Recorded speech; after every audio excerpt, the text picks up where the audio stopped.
القذافي خدها بالفهلوه لحد ما حقق احلامه. يا ابني مش ده؟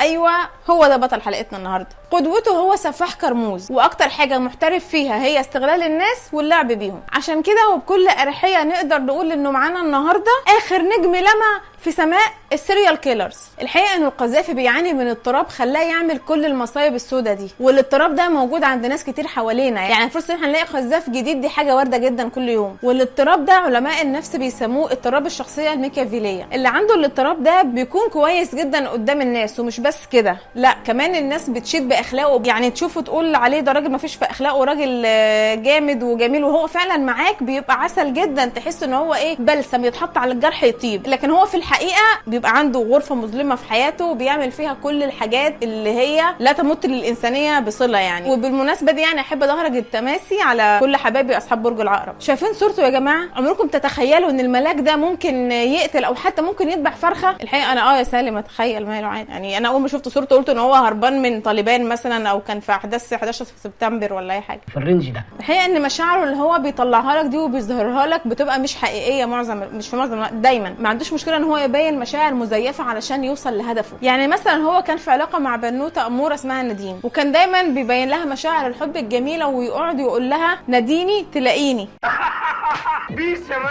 اهم حاجه عند قذافي ان هو يفضل محافظ على صورته الطيبه النقيه الجميله قدام الناس، وحتى لو الموضوع هيكلفه ان هو يقتل فقشطه يعني مفيش مشكله عادي. اهم حاجه يفضل في الشكل الملائكي اللي الناس دايما بتشوفه بيه. نادين فجاه وهي قاعده في البيت لا بيها ولا عليها لقت قذافي جاي يتقدم لاختها، فقالت له يا اعمى مش دي اللي المفروض انت جاي تتقدم لها، المفروض انت جاي تتقدم لنا. اذا كنت غلطت واديتك فرصه تحب وتخطب وتصاحب، فعشان حبيبي على نيته وكل بنات اخوات. قذافي بقى حب بقى يمتص غضبها، يعني زي ما احنا عارفين ان هم بيحبوا يبقوا بلسم يتحط على الجرح يطيب، فقال لها اهدي يا حبيبتي شويه، والامور ما بتتاخدش كده يعني، خليكي رويحه. قررت اوقف المهزله دي، انت بتاعي انت بتاعي. طبعا يعني حاسه ان هو هيتفضح هتعمل له مشاكل كتير قوي، فقال لها عارفه ان دول الناس اللي حواليا دي كلها والله كنت دفنتي كده. شايفين يا جماعه قد ايه بيحبها بجد وغيران عليها لدرجه ان هو مش عايز يدفنها في مكان قدام الناس. الله بجد بحبها اعمل. هو قال لها ما تيجي الشقه نقعد مع بعض كده نتغدى ونصفي امورنا مع بعض، بدل السياحه بقى والفضايح اللي انت عاملاها لي دي في المكان، يعني مش حلوه عشاني برضه، انا مش قليل في البلد يعني، ده انا سفاحه قد الدنيا، ده انا قتله قتله كده. ما قالهاش كده طبعا، بس هي هتعرف كده. تفتكر هي هتعرف ولا هي اتسمت وماتت من غير ما تعرف؟ يا ريت تقولوا لنا في الكومنتات هي كده الضحيه عرفت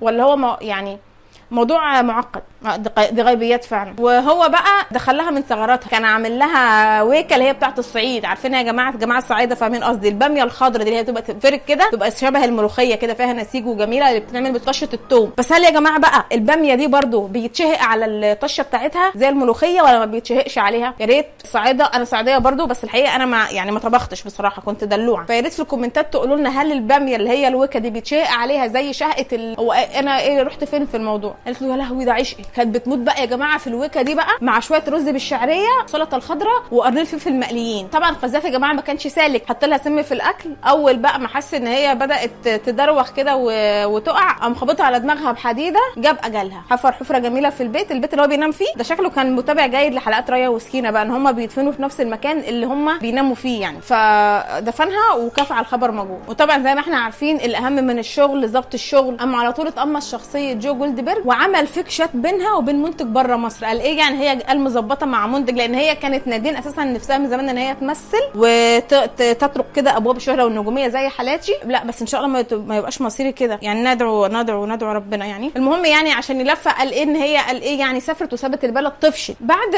ما عمل اول جريمه قتل ليه، القذافي اكتشف ان الموضوع عادي جدا وسهل يعني، وايه يعني ما انا سهل ان انا اجيب حد واذبحه واموته يعني. وبعدين فضل كده يسال نفسه كده ويقول هو انا ليه مش حاسس بالذنب، وانا مش حاسس ليه بتأنيب ضمير، هو ده العادي، هو الناس اللي غلط، ولا هو احنا عشان احنا يعني ابناء القاتل، عشان احنا ابناء سيدنا قابيل اللي هو القاتل، فانا شايف الموضوع سهل. قذافي الحقيقه زي اي شاب يعني في سنه كان عنده طموح ان هو يبقى عنده مكانه اجتماعيه عاليه في المجتمع، يبقى معاه فلوس كتير قوي. ما كانش فارق معاه مصدر الفلوس دي هتبقى منين او هيعملها ازاي، المهم ان هو يبقى حد ناجح وقوي مجتمعيا. دي يا جماعه الحقيقه من اهم صفات الشخصيه الميكافيليه. المهندس رضا ده يا جماعه بقى كان صاحبه كان شغال ايه في دوله من دول الخليج، وكان دايما بيبعت اللي صاحبه قذافي فلوس اساس يعني ان هو ايه بيشغلها له بيحوشها له بيستثمرها له كده، لان كان دايما قذافي بيوهم كل اللي حواليه ان هو رجل اعمال ناجح وبيعرف بقى يجيب القرش من بطن الاسد والكلام ده. المهم يا جماعه ان صاحبه رجع يعني من السفر، فقال لقذافي تعالى نتقابل عشان ايه نسوي امورنا الماديه ونشوف الدنيا وصلت لفين من الفلوس اللي انا ببعتها لك. طبعا يا جماعه زي ما احنا عارفين يعني فلوس الدول الخليجيه كان باعت له قد كده عاملهم، اللهم لا حسد او بحسد يعني انا بحسده وهو ميت سبحان. ده انا ربنا ده انا هتخش النار يا منيله. فالمهم قذافي قال له ماشي حبيبي تعالى انا عازمك على الغدا عندي في البيت، هنقعد نتغدى. ايه برضو تاني تقريبا بيحب يربط بين الاكل وبين الموت يعني، معرفش غدا وبعدها قتل على طول. تصدق برضو حتى في المسلسل لما عملوا قتلوا لعمته برضو يعني هي حاجه دراميه مش من القصه الاصليه يا جماعه على فكره، برضو جاب لها بسبوسه قبل ما يقتلها. برضو سيريال كيلر بس ذوق، بيفهم في الاصول قوي، ما بيموتش حد جعان. المهم يعني قذافي كرر نفس السيناريو بتاع نادين بالملي، بس هو كل الاختلاف بدل ما دفنوا في الاوضه دي دفنوا في اوضه ثانيه. طبعا يا جماعه عشان يخفي برضو اثار جريمته الاولانيه تقمص شخصيه جو جولدبرج، فتح تليفون صاحبه بالبصمه بتاعته، انا مش متاكده اذا كانت بصمه صباع ولا بصمه الوش، وبعت لاهله رساله بيقول لهم فيها على اساس ان هو رضا يعني، بيقول لهم انا اتقبض عليا في مظاهره ومش عارف انا رايح فين. الحقيقه ان الاضطراب اللي عند قذافي خلاه يتعامل مع اقرب الناس ليه بنفس الطريقه، وده اللي حصل بينه وبين مراته الاولى فاطمه، واللي شافت اكتر من بطاقه في البيت لقذافي جوزها ولكن باكتر من اسم مختلف، فعملت معاه مشكله. طبعا قالت له انت نصاب وانت كيت وكيت وكيت، فرشت له الملايه من الاخر وقالت له ده انا هفضحك، ده انا هخلي فضحتك دي بجلاجل كده. فقال لها برده زي ما قال لنادين لولا ان احنا في مكان عام والناس حوالينا والله كنت دفنت كلمه. فقالت له يعني انا هون عليك يا قذافي تموتني؟ فهو قال لها هون عليكي تهون عليا. وبرضه عمل نفس اللي حصل قبل يا جماعه يعني كانه ديجافو، مفيش اي كرياتيفيتي في عقل قذافي، هو عنده طريقه معينه متبرمج عليها ان هو يموت بيها. الحقيقه يا جماعه في تفصيله احب اشارككم بيها، ان من الواضح ان الممثل بتاع يو اللي هو اسمه بيلدرجن ده كان له تواصل مع قذافي، وهو اللي خد منه فكره الفيك شات، لان الحوادث اللي عملها قذافي كانت بدات في سنه 2015، لكن انتاج مسلسل يو كان بدا اول موسم ليه في 2018. في نظريه للعالم فيرويد بتقول لك ان صاحب الشخصيه الماكيافيليه ما بيتولدش يلاقي نفسه كده، لا هو بيبقى ده نتيجه لتربيته وهو صغير. دي نظريه عظيمه كده. يعني مثلا هو كان متدلع جدا ما كانش حد بيقول له لا، فده بيخليه ان هو يعمل اي حاجه مباحه او غير مباحه علشان يوصل لهدفه اللي هو انا عايز الحاجه دي. يعني زي لما نشوف العيال الصغير بيدبدب في الارض كده وبيبقى عايز حاجه معينه، هو نفس الفكره برضه، بس هو ما بيدبدبش على الارض بقى زي الطفل، هو بيدبدب على جثث الناس يعني. او مثلا تعرض للعنف كتير وهو صغير فبيقرر ان هو ينتقم من كل اللي حواليه، يعني اسباب كتير جدا. علماء النفس غيروا اسم الاضطراب ده من اضطراب الشخصيه الميكافيليه لاضطراب الشخصيه القذافيه، لان ابننا ضاف كتير للايشوز وللمشاكل اللي موجوده في الشخصيه دي. في نهايه الحلقه يعني احب اوجه نصيحه لاي حد عشان يعرف يتعامل مع حد صاحب الشخصيه القذافيه، لا يعني انصحك بايه يعني اكيد لما تشوف النوعيه دي في حياتك يعني اهرب على طول، او ما تهربش يعني ممكن تواجه، يعني احنا بقينا 120 مليون وبنزيد يعني، وكل الحب.